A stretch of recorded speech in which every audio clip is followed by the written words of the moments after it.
Hi everyone, my name is Betania Tavera again, and here I'm going to talk about the short story elements.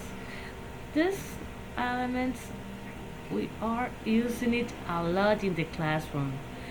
For example, we analyzed using the short story elements some short stories like The Selfish Giant, The Nightingales and the Rose. Another one was another one story short story was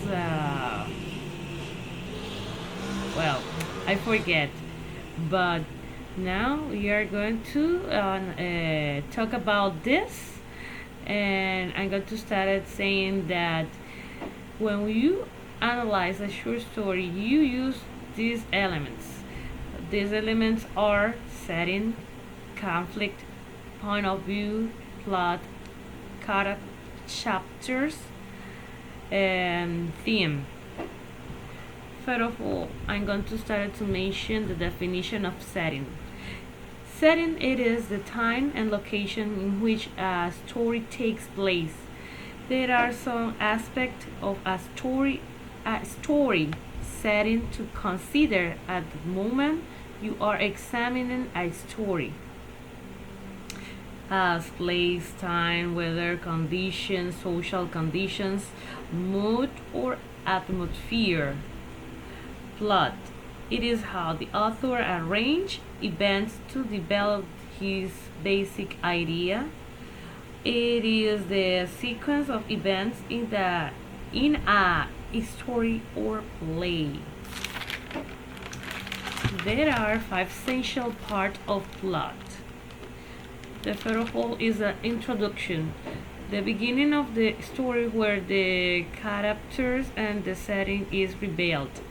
Rise in action, it is where the events in the story become complicated and the conflict in the story is revealed. Climax, it is the highest point of interest and the turning point of the story. The reader wonders what will happen next. Will the conflict be resolved or not? Following action, the events and complications begin to resolve themselves. Denouement. This is the final outcome or untangling of events in the story. Then I'm going to define the conflict. It is essential to plot. Without conflict, there is no plot. It is the opposition of forces which ties one innocent to another and makes the plot moves. There are two types of conflict: external and internal. There are four kinds of conflict: man versus man versus circumstances, man versus society, man versus himself or herself.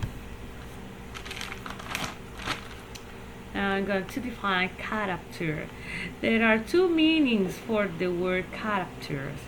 Character, the person in a work of fiction, in this case, antagonist or and protagonist. 2. The characteristics of a person.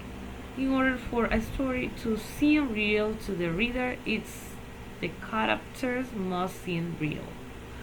Characters are individual, developing, static. Now I'm going to talk about the point of view. It is an angle from which the story is told. In this case, there are some of them, that is innocent eye, stream of consciousness, first person, omniscient, limited, omniscient, adjective. And finally, theme. It is the controlling idea or the central insight in a history. And that was all.